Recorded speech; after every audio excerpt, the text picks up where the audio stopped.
Бұл жерде бәрі әртүрлі ұлт өкілдері бәрі документінде ирандық деп жазылады. Ондай шектеу қойылмайды бұл жерде.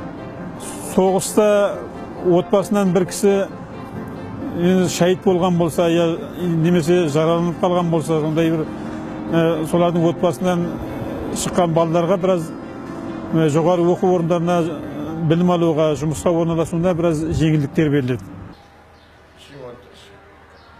Мал бақтым келеді деп айтады, менің соң жібергім келеді енді, бұйырса енді. Иранда біздің ондай жеріміз жоқ, кең жер бір, егін егетіндей, мал сақтайтындай. Осыны мен өзім енді жүрегімнен сөйдеймін ғой. Үлкейгесін қолың ашылып атса, сен жіберем Қазақстанға дейді. Кең жерге. Менің әкем Иранның өзінде осыдан деген 50 жыл бұрын университетке шығып бір оқыған кісі еді. Менің деген аты жөнімді деген Абай деп қойғасын, о кісі деген Иранда Иран әдебиетін оқыған кісі еді. Менің атымды деген Абай қойғаны, о кісі деген Абай Құнанбаевты білетін еді, танитын еді, қара сөздерін шама деген бізге айтып деген, мен өзім қара сөздерін шама аз Абай Құнанбаевтың оқығанмын. Сұрақ деген, өте көп сұрақ деген туылатын еді бала кезімізден. Қалай болды, не болды, келдік, қалай келдік деп. Иранда нағылып жүрміз. Енді деген өзі асыл негізімізді танитын болсақ, қалай болады деп, мұны яқта жүріп, фарсы тілді үйреніппін, мұсылманшылықты үйреніппін. Ар жағым мен қаяқтан келгем деп ойлағанда, енді қазақпыз дейді. Бұл қазақтың қазақшылығы неде деп ойладым да. Бұның тілі не зат, ділі не зат, дені не зат деп ойладым да. Тілін көрсем, мысалан, жаңағы қашағандар бар, сүгірдер бар, тағы біреулер бар. Бірақ бүткіл Қазақстанға бір ұлттық ақын болған Абай екен. Абай енді жаңағы ескі әдебиетті білген, дінмен де таныс болғаны былай тұрсын, енді жаңашыл жолды да қуған екен ғой. Мен Абайды фарсы тілге аударғанда ойым мынау еді ке. Сіз біліңіз, қазақ деген тек баяғы шаруа, истат білмеген, деген төңкерістерге қарсы болды деп ойламаңыз. Ішінде осындай ойшылдар бар екен, о заманда мысалы сияси ойлайтын адам бар екен деп, мен Абайға мақтанып, со Ирандағы елдерді біз құр емес екен білсін деп, сосына аудардым. Бұрынғы кезде біз бала кезімізде есімізде қыздар, әйелдер бес саусағынан өнер таматын. Мысалы, әртүрлі қол өнерлерін білетін, үйде тігінші болған, әртүрлі кілем тоқитын, неше түрлі өнерлері болған. Қазір оның бәрі енді үй жұмыстары, үй шаруашылығы болғандықтан қазір қыздар ондайға көп қызығушылығы жоқ. Қыздың жасауы болады мынау. Мынау деген 6-8 төсекше береді қазақтар. Жастықтар бар, құласа 5-6. Әр порын қылады, жаңа Мәләпәйі бар, енді осындай қылады. Қадимнен қалған жастарына. Осы сот тегеміз, университет жүреді.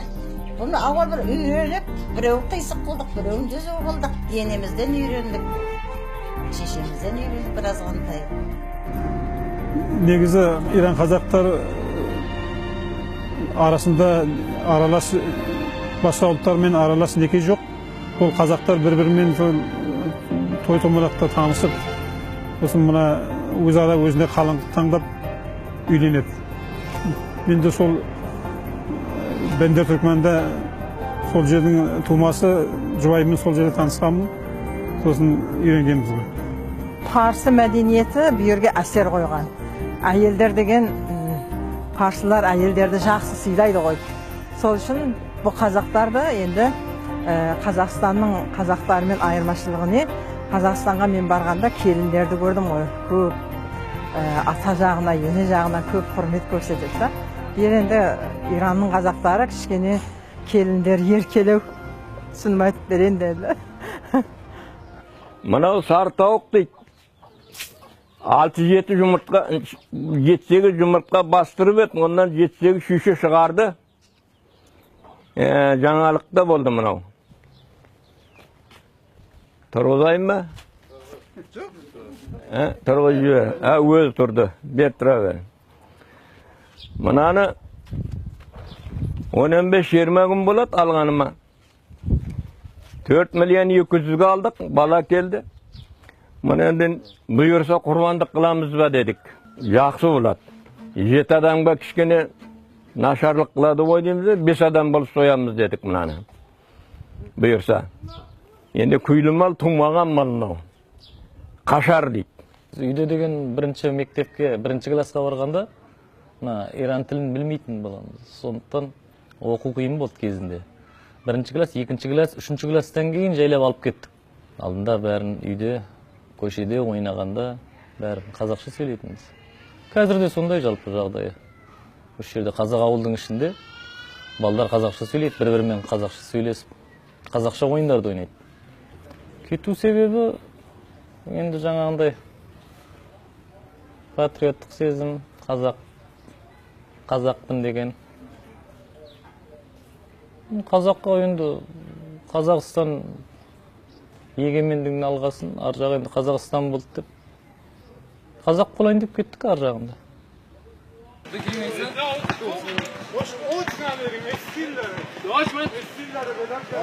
Russell Westbrook.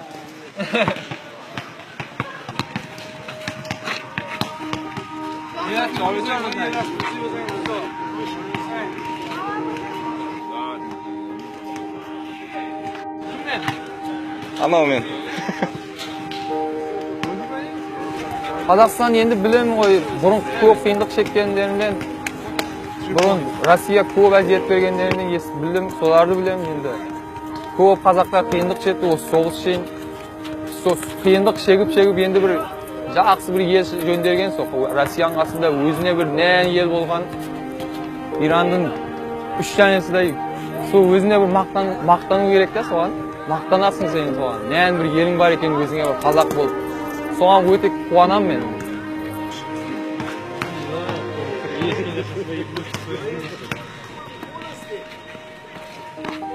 Біз құттай кезден енді тамырымызда қазақтың қаны бар ғой. Сол туылғандан кезден бері папамыз, мамамыз бізбен қазақша сөйлейтін еді. Ештеңе үйде отырғанда вообще біз қазақша тастамайтын едік те, иранский сөйлемейтін едік. Тек қана қазақшада. Соған енді сол миымызда, есімізде қалғанда қазақша сөйлейміз айтып. Иранша енді біздің мектебіміз иранский. Иранда оқысақ, енді біз қазақша сөйлеп білмейміз, сөйлемек қиын болады, аналар түсінбейді біздің тілімізді да. Сөйлеу болмайды сол мектепте. Соған енді иранский сөйлейміз, бірақ көшеде отырсақ, енді класстастарымызда иранский адамдар ғой, қазақ аз ғой енді. Сол енді иранскийден сөйлегенде иранский сөйлеу керек, парша. Енді өзіміз қазақпыз ғой. Қазақ болса қазақшада үйрену керек. Бірақ соған енді ұялып қаламыз да енді. Қазақша сөйлеп білмейміз деп. Қазақстанға енді 2 рет кеттім. Қазақша сөйлейміз, ұялып қаламыз. Айтады, сіз не бұлай қазақша сөйлейсің? Мен 9 жыл деген бір қалада болдым. Бір семья қазақ, бір өзім. Иранда деген қазақша мектеп жоқ, қазақша кітап жоқ, қазақша деген телевизор жоқ, сосын деген өзіміз семьямен деген үйретпесек, басқа вариант жоқ. Иранда енді білесіңдер, Горган бар, Бенде Туркмен бар, Күлбет бар, ол жерде қазақ райондер бар. Ол жерде қазақша үйрену өте оңай. Магазин қазақ, Шығыста деген ағасы бар, әпшесі бар, сосын деген районның ішінде Құдайға шүкір бәрі қазақша сөйлейді. Аттарың не болады деді? Арман? Мен Елдос.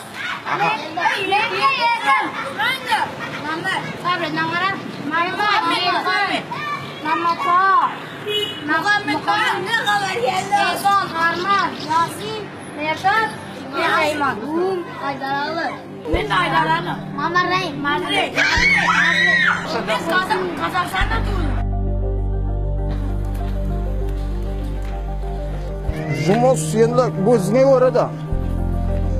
Елміңе көре, ісіңе көре, пұлыңа көре. Бұл зат енді шараитке көрі әр жерде дәкүр мотивация. Өзім жұмысым зат мұсафир кеші. Біз енді сол әке шешемізден бәрі үйренгеніміз, әке шешемізден үйренген сол үйдің тәрбиесінде үйде қазақша сөйлеп, қазақша не олып, бұл үлкен кісілердің әңгімесіне құлақ асып, қазақтың мақал мәтелдерін бәрін мысалы солардан көріп үйреніп, мысалы тойлар қалай жасалады, соны бәрін бала кезімізден қызығып, соның бәрін ойымызға түйіп, оны өз қазіргі кезде сол қалпында сақтап, болашақ ұрпаққа жеткізуге соның талпыныс жасап жатырмыз. Мысалы мен өзім қазір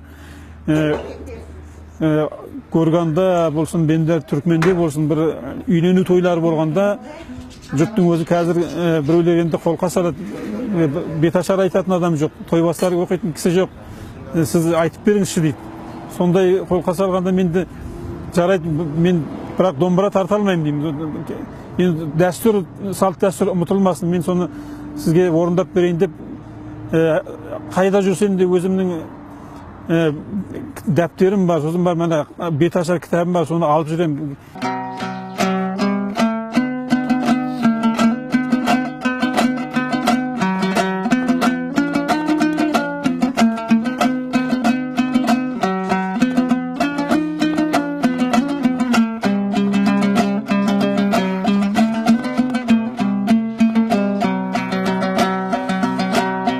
Sağınam kayda жүrsем өз елімді, өртейді қазағаны өзегімді. Қазағым қайран жұртым аман болса, ешкімге жібермеспін кезегімді. Ватаным, елім, жұртым, туған жерім, көбелек жас күнімде қуған жерім. Сіздермен күліп ойнап бірге жүрсем, дәриғау тарқар еді қайғыш жерім. Домбыраны атамыздан үйде соның қолын көріп үйренгенбіз. Классқа барып нот істеген жоқпыз. Осы атаның қолын қарап күнде домбыра айтып атқанда содан үйренген. Баяғыда 90 жыл Қазақстанға футбол командаға кеттік. Сонда жаңа Алматыда айтыс бар еді. Сағыныш жерге сәлемді біз шақырып, жерге сағыныш жерге сәлемді айтып бердім. Бәрі деген қол шапалақтап, жылап атқан қайсы. Бұл ән баяғыда үлкен кәкеміз Қазақстаннан қайтқан кезде сол жолда аштықты, қорлықты бәрін көріп, Иранға келіп сол әнді шығарған. Одан бір жазу бар екен, хат. Соның үстінен мен тауып алып, қайта мұны айттым мен.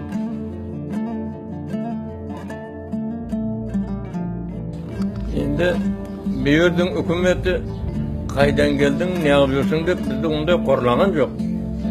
Бізге жаңа несін берді, тәкіметтің затын.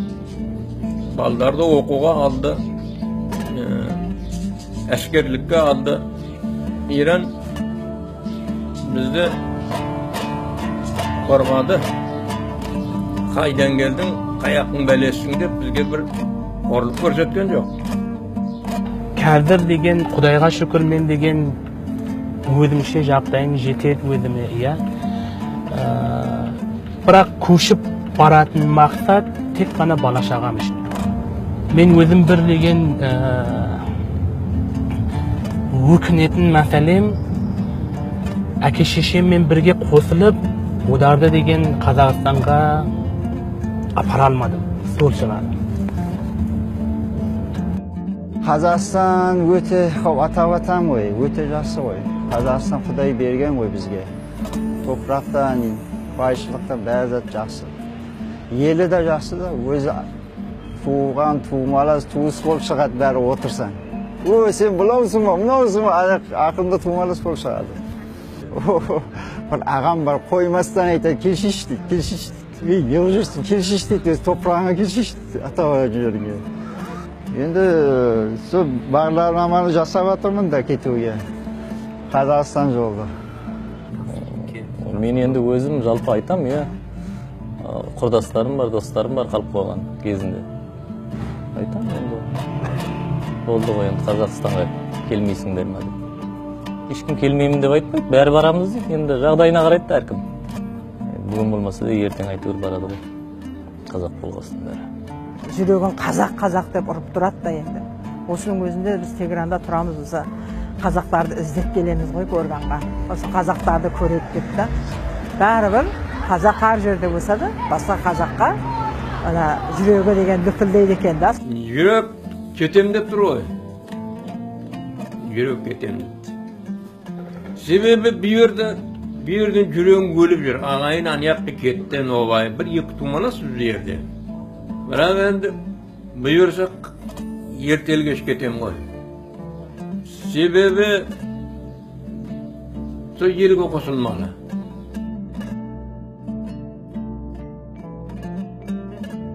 Doğamda verip yerge doğadık acı oturan adam ben diyor. Keyin yak yer olsun, bırak yer olsun. Ben doğadık oturamıyorum.